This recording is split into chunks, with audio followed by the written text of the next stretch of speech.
Alright, so I'm going to tell you guys a funny story today.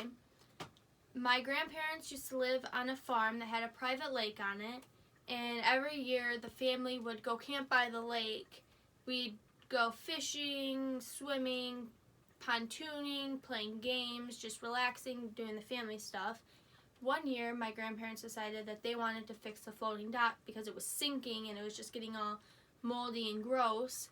And my grandma and my cousins were out on the pontoon. She was teaching them how to swim because she's crazy and thinks that everyone needs to know how to swim. And I told her, no, I'm not going to go this time because she tortured me. So I stayed back to help with my grandpa and my uncle to anchor the dock. So I was on the new floating dock, and my mom and my dad and my sisters were all taking the old dock apart, trying to get the wood so they can burn it in the fire. My grandpa and my uncle Neil were in the rowboat. So I was looking down at them. The dock's like this. I was looking down at them, trying to tell them, hey, like, this is where you need to go to anchor it. My uncle said, no, I'm going to do it my way.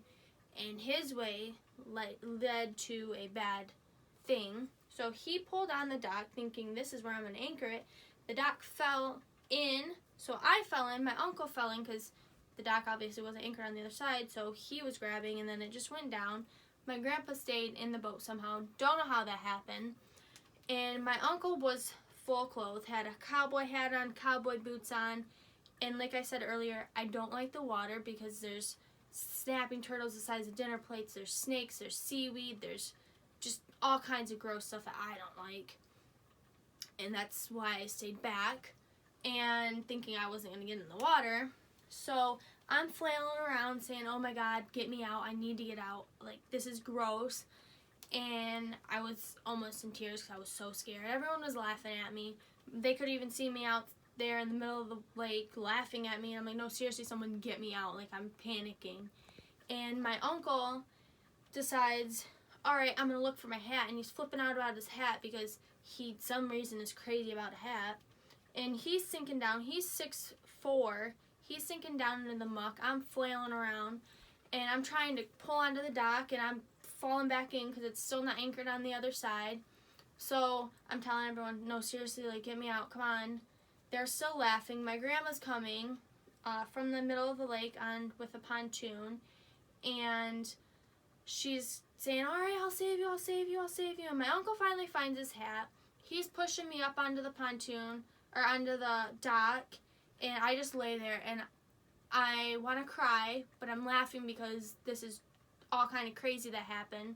My uncle's flipping out about his boots, so I'm laughing about that, but I'm also, like, trying to stay poker still because I don't want to fall back in because I know it's not anchored. So I'm just sitting there like this, like, okay, who's going to anchor it? What's going to happen next? I can't fall in again. So my uncle finally gets up to the dock and hooks the dock up, and I'm like, all right, I can finally get on land. And once I get on land, I sit in a chair and I just think, oh my gosh, that was so crazy what just happened. It was so funny. So I start dying laughing. Everyone's laughing, and I'm like, okay guys, no, seriously, next time if something like this happens, you need to save me because I can drown because it's not safe. So later on, we all talk about what happened and just are laughing and enjoying life, and we're like, all right, let's go enjoy the new dock. So we enjoyed the new dock as my uncle fell in, and as I was on there. That's what the memory of the dock is us falling in.